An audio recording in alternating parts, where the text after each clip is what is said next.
or less than z1 plus z2 முதல்ல எழுதிக்கிறோம்.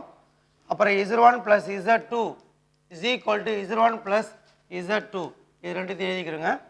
இது ஈக்குவேஷன் நம்பர் 1, ஈக்குவேஷன் நம்பர் 2. இது ரெண்டும் எப்படி வந்து பாருங்க. OABC என்பது இணைகரம். இதில் A என்ற புள்ளி z1, B என்ற புள்ளியை z2 குறிப்பாங்க. இதனுடைய மட்டு கண்டுபிடிச்சோம்னா modulus of z1 plus modulus of z2 முக்கோண பண்பு பிரகாரம் இரண்டு பக்கங்களை கூடுதல் மூன்றாவது பக்கத்தை காட்டிலும் அதிகமாக இருக்க வேண்டும். அப்படி பார்த்தீங்கன்னா இப்போ OA ப்ளஸ் AC என்பது OCயை காட்டிலும் OA எங்கே இருக்குங்க, AC இங்கே இருக்குங்க, OCயை காட்டிலும் பெருசாக இருக்கணும். இப்படி எழுதலாங்க. இல்லைன்னா இது எப்படி எழுதலாம், அல்லது OC OA ப்ளஸ் AC இப்படி எழுதலாங்க. இதை நம்ம ஓசினா z1 ப்ளஸ் z2 தெரியும், இங்கே எழுதி வச்சுருக்கேன். இதுக்கு OAவுக்கு z1 மட்டு தொலைவு, இது OBக்கு z2. அப்போ இதை பயன்படுத்தும் போது இதனுடைய ஓசியின் மதிப்பு மால்லஸ் ஆஃப் z1 ப்ளஸ் z2, OAவின் மதிப்பு மால்லஸ் ஆஃப் z1, ஏசியின் மதிப்பு மால்லஸ் ஆஃப் z2.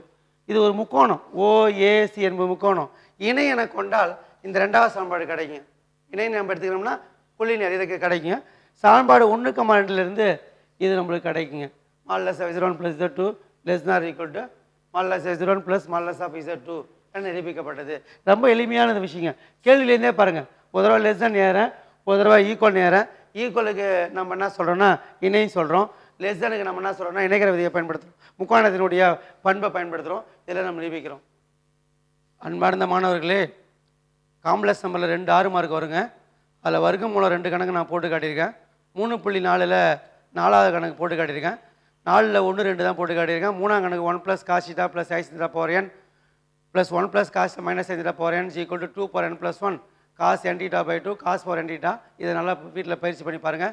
அதே நேரத்தில் 3.3 கணக்கு இருக்குது. 3ஆம் கணக்கு 2 3 தடவை கேட்டிருக்காங்க, 1ஆம் கணக்கு 3 தடவை கேட்டிருக்காங்க. அந்த 3 கணக்கு பயிற்சி பாருங்கள். எடுத்துக்காட்டு 3.17 போட்டு பாருங்கள். எடுத்துக்காட்டு 3.15 என்னான்னு கேட்டால் செங்கோண முக்கோணத்தை அமைக்குன்னு சொல்லியிருப்பாங்க. அதை ABBCCA அதில் வந்து பிதாகரத்தை பயன்படுத்துகிற மாதிரி இருக்கும். ரூட் ஆஃப் 54 ரூட் ஆஃப் 54 104 வர மாதிரி இருக்கும். இதை பண்ணுங்க. அதேமாதிரி 3.2ல் 3ஆம் கணக்கு இருக்கும், 4ஆம் கணக்கு செங்கோண முக்கோணத்தை அமைக்கணும்னு சொல்லிட்டு கொடுத்துருப்பாங்க. இதை பயிற்சி எடுத்து பண்ணி பார்த்தீங்கன்னா கண்டிப்பாக நல்ல மார்க் எடுக்கலாம். பயிற்சி நல்லா செஞ்சு பாருங்கள், அப்போ தான் எடுக்க முடியும். இந்த முயற்சிக்கு இதுமாதிரி முயற்சிக்கு வாய்ப்பு கொடுத்து நல்லா 100க்கு 100 எடுக்கணும்னு சொல்லிட்டு அனைவரும் தேர்ச்சி சொல்லிட்டு என்னுடைய வாழ்த்து தெரிவிச்சுக்கிறேன் சார்.